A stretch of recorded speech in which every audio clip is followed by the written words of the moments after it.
요한복음 4장 1절에서 26절까지 말씀입니다. 예수께서 제자를 삼고 세례를 베푸시는 것이 요한보다 많다 하는 말을 바리새인들이 들은 줄을 주께서 아신지라. 예수께서 친히 세례를 베푸신 것이 아니요 제자들이 베푼 것이다. 유대를 떠나사 다시 갈릴리로 가실새 사마리아를 통과하여야 했는지라. 사마리아에 있는 수가라는 동네에 이르시니 야곱이 그 아들 요셉에게 준 땅이 가깝고 거기 또 야곱의 우물이 있더라. 예수께서 길 가시다가 피곤하여 물길에 그대로 앉으시니 때가 6시쯤 사마리아 여자 한 사람이 물을 기르러 왔음에 예수께서 물을 좀 달라 하시니 이는 제자들이 먹을 것을 사러 그 동네에 들어갔습니다.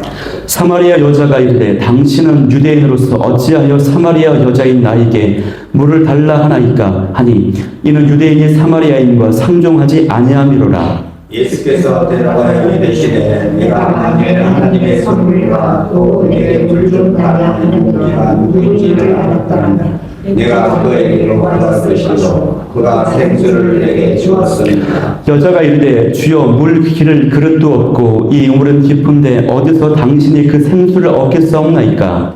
우리 조상 야곱이 그 물을 우리에게 주셨고 또 여기서 자기와 자기 아들들이 중생이 다 마셨는데 당신이 야곱보다 더 크나이까. 예수께서 대답하여 이르시되 이 물을 마시는 자마다 다시 목마르려니와 내가 주는 물을 마시는 자는 영원히 목마르지 아니하리니 내가 주는 물은 그 속에서 영생하도록 솟아나는 샘물이 되리라. 여자가 이르되 주여 그런 물을 내게 주사 목마르지도 않고 또 여기 물 기르러 오지도 않게 하옵소서. 이르시되 가서 내 남편을 불러오라. 여자가 대답하여 이르되 나는 남편이 없나이다. 예수께서 이르시되 내가 남편이 없다 하는 말이 옳도다. 너희에게 남편 다섯이 있었고 지금 있는 자도 내 남편이 아니니 내 말이 참되도다. 여자가 이르되 주여 내가 보니 선지자로소이다. 우리 조상들은 이 산에서 예배하는데 당신들은 말은 예배할 곳이 예루살렘에 있다 하더니까. 예수께서 이르시되 여자여 내 말을 믿으라. 이 산에서도 말고 예루살렘에서도 말고 너희가 아버지께 예배할 때가 이르리라. 너희는 알지 못하는 것을 예배하고 우리는 아는 것을 예배하노니 이는 구원이 유대인에게서 나는다. 아버지께 참되게 예배하는 자들은 영과 진리로 예배할 때가 오나니 곧 이때라. 아버지께서는 자기에게 이렇게 예배하는 자들을 찾으시느니라. 하나님은 영이시니 예배하는 자가 영과 진리로 예배할지니라. 여자가 이르되 메시아 곧 그리스도라 하는 이가 오실 줄을 내가 아노니 그가 오시면 모든 것을 우리에게 알려주시리이다. 예수께서 이르시되 내게 말하는 내가 그라 하시니라. 아멘. 네, 본문이 좀 길었습니다. 네, 우리가 마음의 문을 열기 위해서 유머를 하나 하고 시작하겠습니다. 병원 분만실 앞에서요, 4명의 남자가 부인의 아내의 분만을 초조하게 기다리고 있었습니다. 잠시 후에 간호사가 첫 번째 남자에게 말했습니다. 축하합니다. 귀여운 쌍둥이 아빠가 되셨네요. 그러자 그 남자가 대답했습니다. 우와, 정말 우연의 일시군요. 나는 LG 트윈스 쌍둥이 팀에서 일하고 있어요. 되돌아간 간호사가 다시 나와서 두 번째 남자에게 말했습니다. 선생님은 새 쌍둥이 아빠가 되셨어요. 축하합니다. 그러자 그 남자가 소리쳤습니다. 아니, 이런 우연이. 나는 삼성에서 일한단 말이에요. 잠시 세 번째 남자에게 간호사가 다가와서 말했습니다. 우와, 기네스북감입니다. 7 쌍둥이가 나왔어요. 그랬어요. 그러니까 세 번째 남자가 소리쳤습니다. 우와, 세상에 설마 했는데 저는요, 칠성 사이다에서 일하거든요. 그러자 갑자기 옆에 있던 마지막 4번째 남자가요, 기절해서 쓰러지고 말았습니다. 그리고 그가 정신이 든 후에 간호사가 그를 붙잡고 물었습니다. 왜 그러세요? 왜 쓰러지셨어요? 뭐가 잘못됐나요? 그러자 이 남자 4번째가 하는 말이, 간호사 선생님, 저는 119에서 일한단 말이에요. 예. 오늘 유머가 좀 약했습니다. 네. 119. 119명이 자녀를 낳아야 되는 상황이 딱 일어난 겁니다. 네. 네. 네. 지난주 설교가 좀 너무 길어가지고, 원래 개척교회는 설교를 짧게 해야 되는데, 그래서 오늘은 짧게 하려고 원고를 준비를 했습니다. 벌써 은혜가 되시죠? 짧게 한다고 하니까. 네. 그런데 또 해봐야 압니다.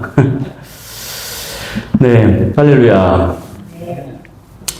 우리 예수님께서는요, 영혼의 아픔을 치유해 주시고 살리시는데 관심이 많으신 분이십니다. 오늘 본문에도 보면은 예수님은 깊은 아픔 가운데 있는 한 여인을 만나서 회복시켜 주시는 사건이 기록되어 있습니다.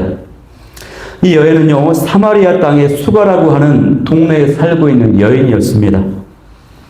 그런데 이 여인과 예수님이 만나는 그 장면으로 바로 들어가기 전에요, 그 배경이 되는 시작점이 1절에서 4절까지의 내용인데, 여기에 또 우리가 먼저 붙잡고 가야 되는 귀한 메시지가 있어요.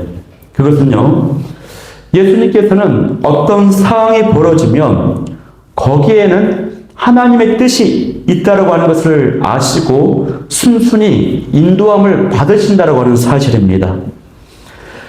바리새인들이 한 가지 소식을 들었습니다. 그 소식은요, 예수님께서 제자를 삼고 세례를 베푸시는 그 숫자가 어마어마하다는 것입니다. 세례 요한보다 더 많다라고 하는 소식이었어요. 이 소식은 자신들이 가지고 있었던, 바리새인들이 가지고 있었던 백성들의 그 지지와 존경이 예수님께로 넘어가게 되었다라고 하는 안 좋은 소식이에요. 그래서 바리새인들이 예수님을 공격하려는 움직임을 이제 보입니다. 그러자 예수님이요, 그들을 피해서 다른 지역인 유대에서 갈릴리로 이동하시는 것입니다. 지금 바리새인들의 공격을 받게 되면은 하나님의 시간표, 하나님의 때에 십자가에 달려 죽으시는 그 사명을 이루실 수가 없기 때문에, 또 아직도 치유하고 구원해야 될 영혼들이 많이 있고 아직도 선포해야 될 하나님의 말씀이 많이 있는데 그것을 하지 못할 수 있기 때문에 예수님께서 스스로 자신의 능력을 제한시키셔서 이제 갈릴리로 물러나가시는 것입니다. 그런데 이때 4절 말씀에 사마리아를 통과하여야 하는지라고 기록되어 있습니다. 이 사마리아를 통과해야 하는 이유는요, 거리상 가까워서가 아니고 거기에 상처 입은 여인이 있었습니다. 예수님이 꼭 만나 주셔야만 하는 한 여인이 기다리고 계셨기 때문에 그 영혼을 만나서 치유하고 회복하시는 것이 하나님의 계획이었어요. 그래서 하나님의 뜻을 알고 인도함을 받으시는 것입니다, 여러분. 여러분, 예수님 입장에서는 이 바리새인들을 무서워하지 않습니다. 더욱이 바리새인들은요, 지금 착각을 하고 있는데 그게 뭐냐면 예수님의 제자들이 세례를 베풀었는데 예수님이 베풀었다고 착각을 하고 있었기 때문에 예수님이 바리새인들을 만나서 너희가 잘못 알고 있다고 설명할 수도 있어요. 그리고 갈릴리로 가는 길은요, 먼 길이기 때문에 굉장히 그 가는 길이 피곤합니다. 또 사마리아 땅은 어떤 땅이냐면 유대인들이 절대 가지 않는 땅입니다. 부정하고 더럽다고 여겨지는 그런 땅입니다. 그런데 기꺼이 그것을 받아들이시고 인도함을 받으신다고 하는 것입니다. 여러분, 우리는 여기서요, 어떤 상황이 벌어졌는데 이 상황이 참으로 억울하고 또 피곤한 상황이지만 그 사건과 상황 속에 하나님의 특별한 계획과 뜻이 있음을 믿고 스스로를 제한시키고 순종하시는 그 예수님을 만날 수 있어야 된다고 하는 것입니다. 저와 여러분도 마찬가지입니다. 갑자기 어떤 상황으로 인해서 이 땅 가운데 이곳에 교회를 세우게 하시고 또 어떤 상황들로 인해서 우리 교회 하나의 가족 공동체, 하나의 교회 구성원이 되게 하신 것, 이것이 바로 하나님의 뜻하신 바가 있다고 하는 것입니다. 이 일을 통해서 아직 구원하고 회복시켜야 될, 치유해야 될 영혼이 있다라고 하는 것입니다. 그 사실을 믿을 수 있기를 소망합니다. 계속해서 말씀을 보면요, 드디어 예수님께서 사마리아 땅 수가라고 하는 동네에 도착을 하셨습니다. 그런데 6절 말씀에 보면은 가는 중에 피곤하셨다라고 하십니다. 예수님이 걸어가시는 길에 피곤하셨다라고 하는 말씀이세요. 이것은요, 예수님이 사람의 속성, 인성을 가지고 있다라고 하는 것을 보여주는 아주 중요한 기록이에요. 예수님은 100% 하나님이시면서 100% 사람이세요. 그런데 죄만 없으십니다. 100% 사람이시기 때문에 우리 사람들의 생각과 아픔과 슬픔과 기쁨, 이 모든 것을 아주 잘 아시는 진정한 중보자가 되시는 줄 믿을 수 있기를 소망합니다. 자, 예수님이 도착한 곳은 야곱의 우물이 있는 곳이었습니다. 제자들은요, 도시락을 준비하기 위해서 동네에 들어갔습니다. 이때 한 여인이 물을 기르러 이 우물에 왔습니다. 그러자 예수님께서 이제 이 여인에게 작업을 걸기 위해서 말을 거십니다. 이 작업은요, 남자가 여자를 꼬시는 그런 작업이 아닙니다. 구원과 회복을 위한 영적 작업을 예수님이 거시는 것입니다. 작업 걸었다니까 우리 로운이가 고개를 번뜩 들었습니다. 네. 그래서 예수님이 물을 좀 달라고 하세요. 그랬더니 9절 말씀에요, 이 여인이 어찌하여 사마리아 여자인 나에게 물을 달라고 하냐고 말합니다. 유대인들은 사마리아 사람을 부정하고 더럽다고 여겨서 상종하지 않거든요. 말을 섞지 않아요. 사마리아는요, 과거에 아수르 제국에 의해서 멸망을 당한 도시입니다. 북이스라엘의 수도였어요. 그래서 그 땅의 사람들은요, 아수르의 정복을 당하면서 혼혈 민족이 되어버렸습니다. 아수르 제국이 어떤 나라를 정복하면 썼던 정책 중에 하나가 뭐였냐면 그 나라의 민족들을 다른 나라로 보내버려요. 그리고 다른 나라의 민족들을 이 지역으로 와서 살게 해서 하나 되지 못하려고 하는 겁니다. 왜 그렇습니까? 반란이 일어나지 않도록 막는 거예요. 이게 아수르 제국의 정책이었어요. 그래서 북이스라엘 왕국의 수도였던 사마리아 땅 사람들은요, 혼혈이 되어버렸어요. 혼혈. 피가 섞여버렸어요. 뿐만 아니라 다른 이방의 민족들이 오면서 그들이 섬겼던 우상 문화까지도 가지고 와서 여호와 하나님을 믿는 그 신앙이 섞어버렸습니다. 그리고 북이스라엘은 정치적인 이유로 인해서 그리심 산이라고 하는 그곳에 성전을 지어놓고요, 예배를 드렸습니다. 그래서 남유다 왕국은 예루살렘에 성전이 있는데 그것과 다른 그리심산에 성전을 지어서 예배를 드렸기 때문에 남유다와 북이스라엘이 완전히 갈등 관계가 되어버렸다고 하는 것입니다. 그래서 남유다 백성들이, 유대인들이 사마리아 사람들을 보면서 막 소위 잡종이라고 하면서 경멸하고 무시하는 거예요. 그런데요, 한 가지 생각해 볼 게 있어요. 그게 뭐냐면 남유다 왕국도 바벨론 제국에 정복을 당했거든요. 멸망당했거든요. 그런데 바벨론 제국이 사용했던 그 정책은 뭐냐면 아수르 제국이 사용했던 그런 정책이 아니었어요.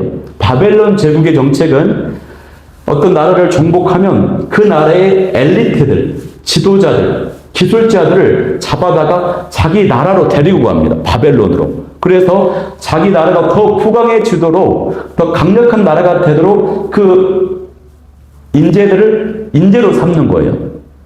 국가의 중요한 자원으로 삼는 거예요. 그렇기 때문에 남유다 백성들은 유대인의 정통성, 유대인의 그 혈통을 지킬 수가 있었던 것입니다. 그런데 이렇게 유대인들이 사마리아 땅을 경멸하고 말도 섞지 않는데 정통 유대인이신 예수님께서 이 여인에게 말을 건네니 이 여인이 얼마나 놀랬겠습니까? 그런데 이 여인이 그렇게 물었을 때에 이 예수님이 물러서지 않고요. 무엇라고 말씀하시냐면 10절 말씀을 우리 다 같이 한번 합독해 보겠습니다. 10절 말씀. 자, 시작. 예수께서 대답하여 이르시되 내가 만일 하나님의 선물과 또 내게 물 좀 달라 하는 이가 누구인 줄 알았더라면 내가 그에게 구하였을 것이요 그가 생수를 내게 주었으리라. 아멘. 예수님께서요 10절에 네가 만일 나를 많이 알았다면 생수를 달라고 했을 것이다 라고 이제 답변을 하십니다. 예수님께서는 이 사람이 유대인이든 사마리아인이든 이방인이든 차별하지 않으신다고 하는 것입니다. 그 대상이 인정받으면서 승승장구하고 있든지 아니면 죄가 많아서 바닥을 치고 있든지 상관하지 않으세요. 예수님의 관심은요, 그 영혼을 살리시고 치유하고 회복하는 데 관심이 많으세요. 그렇기 때문에 저와 여러분도 그 누구라도 예수님이 보실 때는 회복의 대상이고 치유와 은혜의 대상이라고 하는 사실입니다. 그리고 그 회복과 치유의 시작은 어떻게 일어나냐면 예수님이 어떠한 분인지를 제대로 아는 것에서부터 시작이 돼요. 예수님을 알고 예수님의 마음과 말씀을 제대로 알 때 치유가 시작이 된다고 하는 것입니다. 그래서 예수님이 이 여인을 치유하기 위해서 내가 누구인지를 알게 되면은 내가 누구인지를 이 여인에게 가르쳐 주고 싶어 하시는 것입니다. 내가 누구인지 알았다면 너는 나에게 생수를 달라고 했을 것이다 라고 이제 말씀을 하시는 겁니다. 그 대답에 이 여인이요 11절과 12절에 답변을 하죠. 그 내용을 보면 이런 내용이 나옵니다. 그릇이 없습니다. 이 물이 너무 깊습니다. 또 이 우물은 조상 야곱이 판 우물입니다. 이런 이야기를 해요. 이 11절과 12절에 나온 이 여인의 대답에는요, 어떤 것을 확인하게 되냐면, 나름 민족적 자부심도 가지고 있고, 예수님에 대한 영적인 호기심도 가지고 있는 것을 보여줘요. 그러니까 이 여인의 말은 뭐냐면, 유대인들은 우리 사마리아 땅을 경멸하지만, 이 사마리아 땅에도 민족의 조상인 야곱, 그 위대한 조상이 판 우물이 이 땅에 있습니다. 이 우물로 1000년 동안 대대로 사람들이 먹고 마셨고 가축들도 먹고 마시는 우물이었어요. 이 우물을 판 야곱은 정말로 크고 위대한 사람이에요. 그런데 그런 야곱보다 당신이 더 큰 사람입니까? 라는 질문입니다. 이런 질문이에요. 그러자 예수님께서 또 답변을 하시죠. 13절, 14절 말씀인데 13절 말씀은 제가 읽고 14절은 여러분이 한번 읽어주십시오. 읽겠습니다. 13절 예수께서 대답하여 이르시되 이 물을 마시는 자마다 다시 목마르려니와 내가 주는 물을 마시는 자는 영원히 목마르지 아니하리니 내가 주는 물은 그 속에서 영생하도록 솟아나는 샘물이 되리라. 아멘. 이 말씀에서 예수님이 자신이 온 세상의 구원자로서 누구신가를 이제 밝혀주시는데 그 핵심은 뭐냐면 여기서 밝히시는 그 핵심, 예수님이 누구신가? 그 예수님은요, 하나님의 선물을 주는 분이시다라고 하는 것이에요. 하나님의 뭐를 주신다고요? 예수님이 누구시라고요? 하나님의 선물을 주시는 분. 근데 그 선물이 뭐냐? 그것은 영원히 목마르지 않는 생명수입니다. 영원히 목마르지 않는 생명수. 그리고 그 생명수의 정체는 바로 성령님이세요. 성령님. 더 정확하게 말하면 내 안에 계신 보혜사 성령님. 그래서 요한복음 7장 37절 말씀에 보면 나를 믿는 자는요 배에서 생수의 강이 흘러나리다. 이는 그를 믿는 자의 받을 성령을 가리켜 말씀하심이라. 보혜사 성령님. 예수님을 믿으면 우리 안에 보혜사 성령님, 배에서 차고 넘치게 하시는 생수의 강물을 주시는 보혜사 성령님이 임하고 계시다고 하는 거예요. 여러분, 하나님께서 에덴 이 땅을 만드시고 에덴 동산에서요 강물이 흘러나와서 온 대지를 적시는 생명수가 되었거든요. 근데 에스겔 말씀에 보면은 그 은혜의 강물이요, 성전에서 흘러차고 넘친다고 그러셨어요. 그래서 이 말씀을 알고 있었던 유대인 백성들의 소망과 염원이 뭐였냐면, 그것은 모든 백성들에게 생수가 흘러 넘치게 되는 것이었습니다. 그런데 오늘 말씀에서요, 그 생수가 이제는 어디에서? 배에서 흘러 넘친다라고 말씀하세요. 천지를 만드셨을 때는 에덴 동산에서 생명수가 흘러 넘쳤고, 에스겔 예언서에서는 성전에서 은혜의 강물이 흘러 넘치는데, 이제 예수님께서 오심으로 인해서 우리 배에서 생수의 강물이 흘러 넘친다라고 하는 것입니다. 여러분 배를 한번 맞춰 보십시오. 제 배는 뭐 지방이 막 흘러 넘치는 것 같은데 생수의 강이 흘러 넘친다는 것이. 그래서 이 염원이, 이 백성들의 갈망이 예수님을 통해 성취되고 있다고 하는 사실이에요. 예수님은요, 육적인 목마름은 물론이고 영적인 목마름을 가지고 있는 이 여인의 갈증을 풀어주시고자 하시는 것입니다. 이를 통해서 예수님께서 생명수 그 자체의 심을 우리 모두에게 알려주시는 것이에요. 생명수, 물은 생명입니다, 여러분. 그래서 시편 42편 1절 말씀을 보면 이런 기록이 있어요. 하나님이여, 사슴이 시냇 물을 찾기에 갈급함같이 내 영혼을 주를 찾기에 갈급하나이다. 이 기록은 당시의 지형과 관련되어 있습니다. 당시 이스라엘 땅은요, 굉장히 건조해요. 물이 별로 없어요. 또 너무나도 더워요. 그때 사슴이 물을 찾기 위해서 헐떡이면서 막 여기저기 산을 다니는 거예요. 그런데 사냥꾼이 사슴을 쫓아올 때 엄청나게 빨리 도망치면서 땀을 빼고 탈수 상태가 돼서 좀 죽기 직전이 되는 것이, 그야말로 막 헐떡거리면서 숨이 가빠지면서 물을 찾기에 갈급하는 것입니다. 제가 그 흉내를 한번 넣어보면 막 이렇게 하는 거예요. 네, 사슴의 흉내를 냈습니다. 머리 빠진 사슴. 그래서 이것은요, 어떤 흉내냐면 시편 기자가 그만큼 하나님 없이는 살 수 없는 영적인 갈증을 표현하는 말이에요. 영적 갈증. 물이 없으면 죽습니다, 여러분. 물이 없으면 죽어요. 제 기억이 맞는지 모르겠는데, 우리 이제 방송실에서 수고하시는, 음향 수고하시는 우리 권영 집사님한테 예전에 들은 얘기, 기억이 맞는지 모르겠어요. 군대 훈련소에서 훈련을 받는데, 무더운 여름이었어요. 이제 조교들이 훈련병에게 물을 이제 공급해 줘야 하는 시간이 왔습니다. 목이 마르고 갈증이 이제 최고도로 달했습니다. 근데 그 조교가 물을 주는데, 물을 줘야 되는데 놀리면서 한 방울씩 막 떨어뜨려 주는 거예요. 입 벌리고 한 방울씩 놀리면서. 다른 훈련생들 다 천천히 주는데, 그래가지고 순간 우리 권 집사님이 옆에 있던 철문을 가지고 조교 머리통을 날렸다는 얘기를, 기억이 맞는지 모르겠어요. 비슷한 얘기였던 것 같은데. 그래서 이제 큰 어려움을 겪었다는 얘기를 들은 게 있습니다. 여러분, 이 물은요, 생명이거든요. 바라옵기는 우리 모든 심령 가운데 예수님이 주시는 그 생명수가 차고 넘쳐서 영원히 목마르지 않게 되는 은혜가 있길 소망합니다. 말씀과 기도가요, 그 생명수가 흐르게 하는 파이프예요. 그러니 말씀과 기도의 시간이 확보되지 않으면 이 생명수는 나올 수가 없습니다. 그리고 그 생명수는요, 주변에 흘러보내야 돼요. 그래야지 고이지 않고 문제가 생기지 않아요. 흘러보내는 것은 뭡니까? 여러분, 받은 은혜를 나누는 것이고, 복음을 전하는 것이고, 또 지나가는 사람에게 따뜻한 축복의 말, 격려의 말을 건네는 것입니다. 또 그 말씀에 순종하는 것입니다. 이것이 바로 이 생명수를 흘러보내는 것이에요.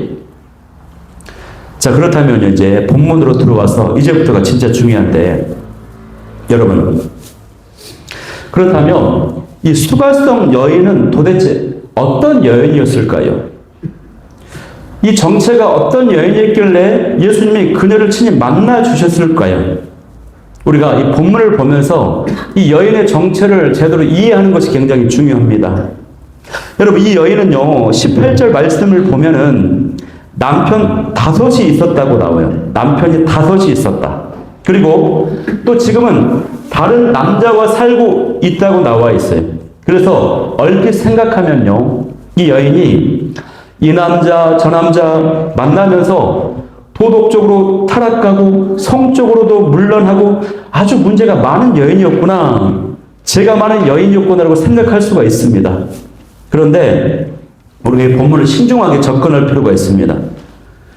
고대에는요, 여자가 이 남자 저 남자 마음대로 바꿔서 만날 수 있는 그런 시대가 아니에요. 남편들은 남자들은 쉽게 그럴 수 있었지만 여자들은요, 이혼을 오늘날처럼 쉽게 할 수 있는 그런 권리가 없었습니다. 바람 피우다 걸리면 돌에 쳐맞아 죽어요. 당시에 결혼 여부의 주도권이요, 남자에게 있었습니다. 여자에게 전혀 없었습니다. 그래서 오히려 이 여인은요, 남자에게 5번이나 버림받은 여인이라고 봐야 되는 것입니다. 때로는 생계를 위해서 남자를 만나야 했고, 어떤 경우에는 남편이 죽어버렸을 수도 있어요. 가장 가능성 있는 것은 뭐냐면, 이스라엘에 계대 결혼이라고 하는 율법이 있습니다. 고엘 제도라고 하는 율법이 있어요. 이것은 형제가 죽으면 그 형수가 그 동생, 남동생을 책임져야 하는 것입니다. 결혼해서 같이 사는 것입니다. 또 그 동생도 죽게 되면 그 다음 동생하고 또 결혼을 해야 되는 것입니다. 왜 그렇습니까? 대를 이어야 되기 때문에. 대를 잇는 것이 굉장히 중요하거든요. 대를 잇는 것입니다. 근데 당시에 남자들이 잘 죽었습니다. 요즘 뭐 왼수 같은 남자 뭐 죽었으면 하는 막 그런 벌면설도 하죠. 당시에 학자들이 기록을 보면은 평균 연령이, 남자들 평균 연령이 40대에서 50대 그 사이였다고 해요. 당시에는 노동 환경이 위험했고 전쟁이 많았고 의료진의 기술도, 보건 기술도 높지 않았기 때문에 많이 죽어나갔어요. 그래서 이 여인은요, 율법을 철저히 지키기 위해서 살아왔던 아주 경건한 여인으로 보는 게 맞다라고 하는 것이에요. 또 예수님이 18절 말씀에 보면요, 지금 있는 자도 내 남편이 아니니라고 말씀했는데, 이 뜻은 어떤 뜻이냐면, 이 여인이 생존을 위해서 누군가에게 의존해야만 하는 사회적 약자의 처지를 드러내는 말씀이에요. 이 남자가 결혼을 안 해주고 있는 이런 상황이라고 하는 것입니다. 그런데 전통적인 해석은요, 이 여인을 육체적 정욕에 휩싸인 여인으로 봅니다. 도덕적으로 문란한 여인으로 봐요. 그래서 이렇게 보았을 때 나오는 메시지는 뭐냐면, 죄 많은 여인을 예수님께서 만나주시고 용서해 주셨다라고 하는 이런 메시지가 도출이 돼요. 이것이 이제 전통적인 해석이었거든요. 그런데 이렇게 이해했던 또 다른 이유 중에 하나가 뭐냐면, 이 여인이 물을 기르러 온 시간이 6시였다고 하는 겁니다. 6시. 이것을 유대식 시간법으로 계산을 하면 거기다가 6을 더해야 되거든요. 그래서 12시가 되는데, 햇볕이 쨍쨍 내리쬐는 시간에 이 여인이 다른 사람들의 눈치를 피해서, 정제를 피해서 우물에 물을 기르러 왔다라고 이렇게 해석을 했어요. 그런데 이 6시는요, 유대인 시간법으로 계산을 해야 되는 것이 아니고 로마식 시간법으로 계산을 해야 되는 것입니다. 로마식 시간법으로 계산을 해야 되는 이유는 이 요한복음의 모든 시간이 로마식 시간법으로 기록되어 있기 때문에 그래요. 그러면 로마식 시간법으로 계산을 하면 어떻게 되냐? 12시간을 더해야 되는 것입니다. 그러면 이 시간은 6시는 오후 저녁 6시가 되는 것이에요. 그리고 그 오후 저녁 6시는요, 유대의 여인들이 일반적으로 물을 기르러 오는 시간이었다고 하는 것입니다. 더욱이 이제 예수님과의 대화를 보면은 이 여인의 질문이나 말을 들어보면 여러분이 깊이 묵상을 해보세요. 굉장히 영적이라고 하는 것을 알 수 있어요. 이 여인의 질문, 답변을 보면은 야곱의 우물에 대한 자부심이 있었습니다. 또 19절 말씀에 보면은 예수님을 보고 선지자라고 고백을 합니다. 그리고 평소에 예배에 대해 관심을 가지고 있었기 때문에 예배 장소에 대해 질문을 하고 또 이 메시아가 오심에 대한 소망과 고백을 해요. 또 이후의 기록을 보면 28절 말씀을 보면요, 물동이를 버려두고 동네에 가서 외쳤습니다. 메시아를 내가 만났다라고. 그러자 동네 사람들이 그 여인을 평소에 신뢰했기 때문에 그 여인의 말이 영향력이 있었어요. 그래서 그 여인의 말을 듣고 동네 많은 사람들이 예수님을 만나러 몰려오는 것이거든요. 여러분, 어떻습니까? 이 여인이 어떤 여인인지 아시겠죠? 이 여인은요, 이 남자, 저 남자를 만나서 음란하게 살아가는 그런 여인이 아닙니다. 죄 많고 타락한 여인이 아니에요. 이 본문은요, 단순히 죄 많은 여인을 예수님을 용서해 주셨다고 하는 그런 장면이 아니라는 것입니다. 오히려 이 여인의 정체는요, 그 반대입니다. 그 반대. 이 여인은 남자들로부터 버림을 받아서 아픔과 슬픔이 많은 아주 불행한 여인이에요. 그런데 또 나름 하나님을 사랑하고 하나님을 향한 신앙심이 많아서 경건하게 살기 위해서 최선을 다하지만 인생이 자신의 뜻대로 되지 않아서 힘겹게 세상을 살아가는 아주 가련한 여인이었던 것입니다. 이 여인은 그리심산에서 예배를 잘 드리는 여인이었어요. 5번, 6번 결혼을 할 정도로 율법을 잘 지켰던 사람이었어요. 그렇게 처절하게 인생을 살아가면서도 메시아를 고대하고 기다렸던 여인. 그런 여인을 오늘 예수님께서 먼 거리를 오셔서 친히 만나 주셨다고 하는 사실입니다. 여러분, 제가 이처럼 이 여인이 최선을 다해서 열심히 살아보려고 애를 쓰는 여인이었다라고, 여러 가지 상황들로 인해서 아픔이 많은 여인이었다라고 이 정체를 밝히는 이유가 있습니다. 그것은 바로 이 여인의 모습이 저와 여러분의 모습이기 때문에 그래요. 왜 그럴까요? 많은 성도님들이 대부분 하루하루 최선을 다해 살아가고 계십니다.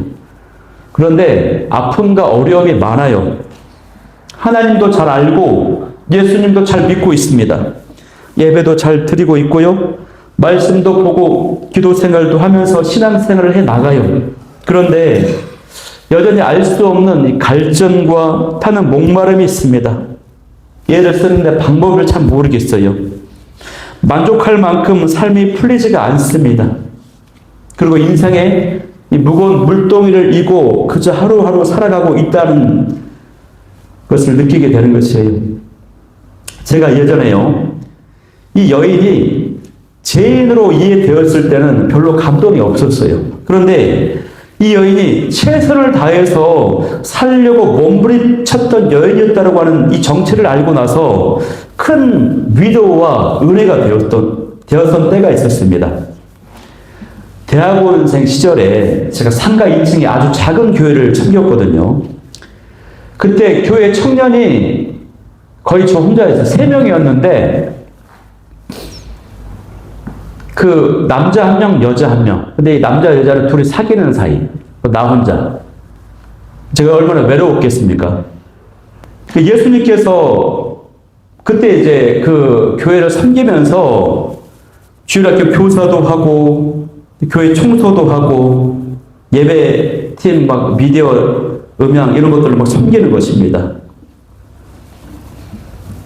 그런데 너무 외롭고 쓸쓸한 것입니다. 학교 식당에도 혼자 외롭게 막 밥을 먹으러 다니고 또 임용고시 교사가 되려고 막 준비를 하는데 경쟁률이 너무 높아서 앞이 막막한 거예요. 불안하고. 내 마음속에는 내가 하나님을 사랑하는데 나는 신앙생활 열심히 잘하고 있는데 왜 이렇게 기쁨이 없고 쓸쓸하고 마음이 헛헛할까 이렇게 생각을 했어요. 그런 마음이 하나씩 둘씩 차곡차곡 쌓이는 것입니다. 그러다가 어느 날 토요일 날 저녁에 교회 청소를 하려고 제 잠옷실이 있습니다. 유리가 잠옷실에 방바닥을 이제 걸레로 막 닦는 겁시다. 혼자 밤에 청소해야 되니까.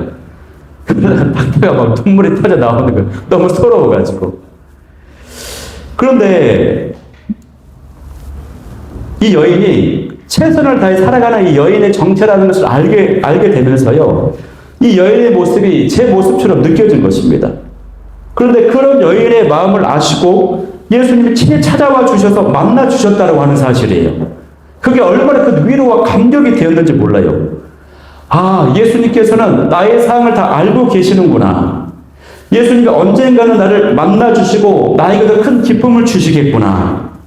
굉장히 큰 은혜와 격려가 되었습니다. 여러분, 예수님께서요, 저와 여러분을 더 깊이 만나 주실 것입니다. 신앙생활 가운데 여러분, 하나님 여러분이 한 번도 경험하지 못한 크고 깊은 세계가 있고 정말 크고 깊은 기쁨과 감격의 영역들이 있습니다. 그러한 것들을 여러분 하나님께서 경험하게 하실 줄 믿습니다. 그러므로 기대할 수 있기를 소망합니다. 오늘도 하루하루 최선을 다해 일상을 살아가고 계신 우리 모두에게 이런 주님의 은혜가 있기를 소망합니다. 그러면요, 중요한 것은요, 이 여인이 그렇게 살아왔음에도 불구하고 왜 그토록 이 목마름이 있었을까요? 왜 영적 갈증이 있었습니까?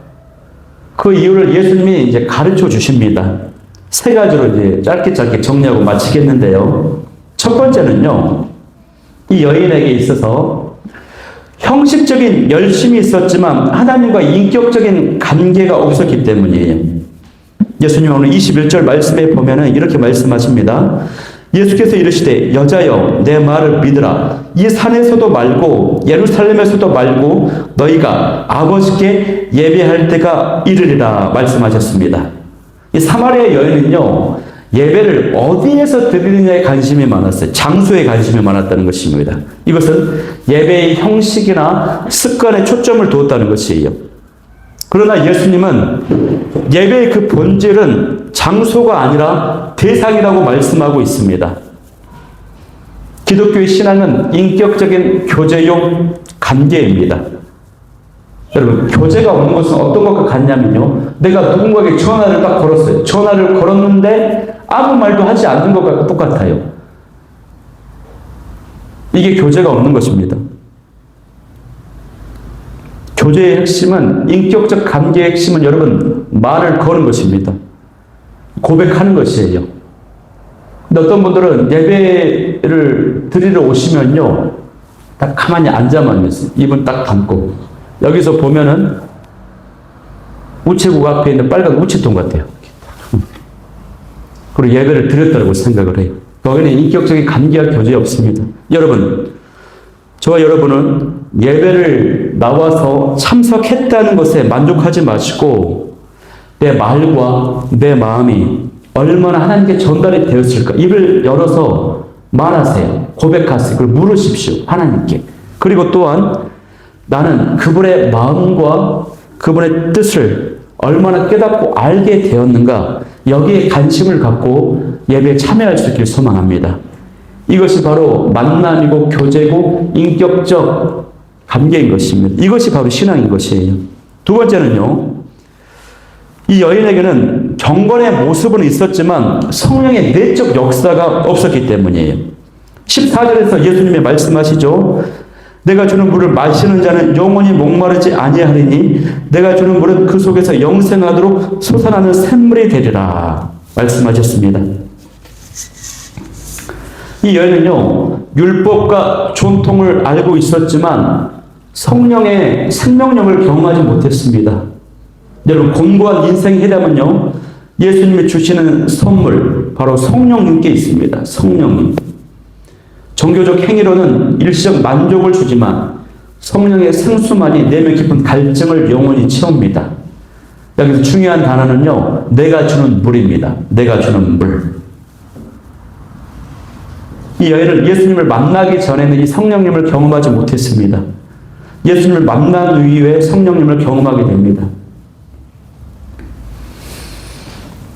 여러분, 우리가 하도 성령님 이야기를 많이 해가지고요, 이 관념적으로 들릴 때가 있습니다. 이론적으로, 개념적으로. 근데 아니에요. 이 성령님을 깊이 경험해 본 사람이 이게 실제 역사하시는 것이고 내 안에서 움직인다라고 하는 것을 깨닫게 되는 것입니다. 저희 교회는 앞으로 이제 성령님 얘기를 많이 할 겁니다. 자꾸 말하고 쓰는 단어가요, 그 교회의 DNA 중에 큰 핵심 가치라고 할 수 있습니다. 저희 예배에 참여하는 모두 한 사람 한 사람이 성령님을 의식하고 사모하고 환영하게 되면요, 우리 예배 드리는 이 가운데 성령님이 충만하게 임재하셔요. 찬양하는데 조금만 찬양해도 눈물이 막 터져 나오고요. 코끝이 막 찡해지고 가슴에 울컥거림이 있게 되는 것입니다. 실제 하시기 때문에 그래요. 근데 그런 것이 되기 위해서는 어떻게 해야 되냐? 내가 믿어야 됩니다. 내 안에 계신 성령님께서 내 안에 계시고 나에게 은혜를 주실 것이다. 그리고 성령님을 의식해야 됩니다. 환영해야 되는 것입니다. 기도할 때도 머리로 기도하는 것이 아니라 내 안에 계신 성령님을 의식하면서 성령님 인도해 주세요. 도와주세요. 은혜 베풀어 주세요.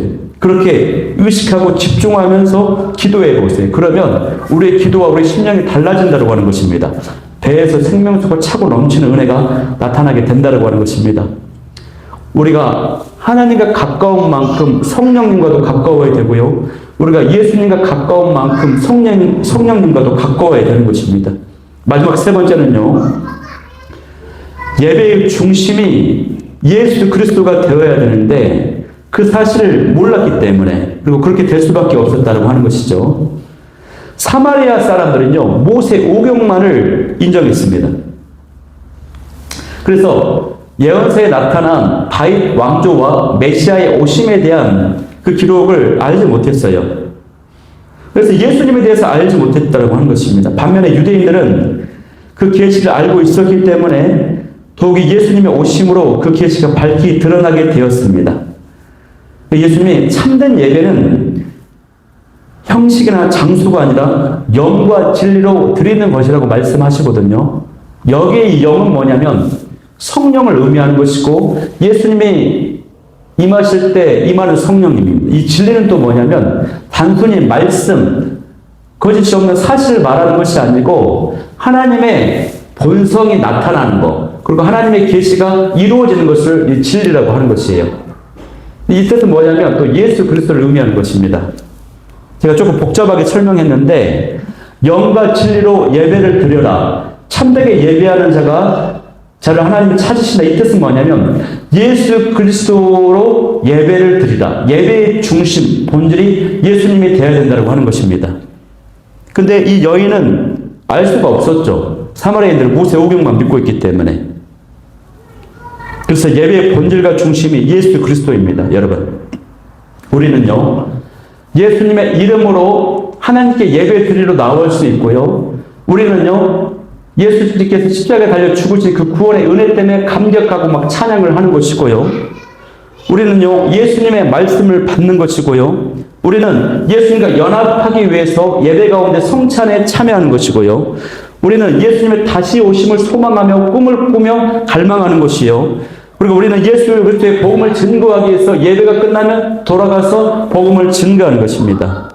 이 예배의 중심이 우리의 기분이나 감정이나 느낌이 아니라 예수 그리스도가 되어야 된다고 하는 것이에요. 이 예수님이 없으면 어떻게 됩니까? 콘서트가 됩니다. 일반 강연이 되는 것입니다. 일반 공연이 되는 것입니다. 저 여러분의 예배가 예수님 중심의 예배가 될 수 있기를 소망합니다. 세 가지를 제가 나누었습니다. 여러분. 신앙은요. 주님과의 교제, 인격 만남입니다. 그리고 신앙의 그 능력은요. 성령님께 있습니다. 그리고 우리의 예배의 중심은 예수 그리스도께 있다라고 하는 사실입니다. 이 세 가지를 놓쳤기 때문에 이 사마리아 여인에게는 그렇게 열심히 살았어도 이 갈증, 목마름을 해결할 수 없었어요. 바라옵기는 우리가 교제와 성령님과 예수님 중심의 예배를 통해서 우리 안에 차고 넘치는 은혜가 나타날 수 있기를 간절히 소망합니다. 자, 이 말씀 붙잡고 기도 제목 세 가지 나누고 마치겠는데 첫 번째, 주님, 수가성 여인을 친히 만나주신 것처럼 나도 만나주시고 치유와 회복이 나타나게 도와주옵소서. 두 번째는요, 영원히 목마르지 않는 생명수가 흘러 넘치게 하여 주옵소서. 세 번째는 인격적 교제가 있는 예배, 성령의 역사가 있는 예배, 예수님 중심으로 드리는 참된 예배가 회복되게 도와주옵소서. 이 기도 제목 가지고 우리 찬양하며 나아가도록 하겠습니다.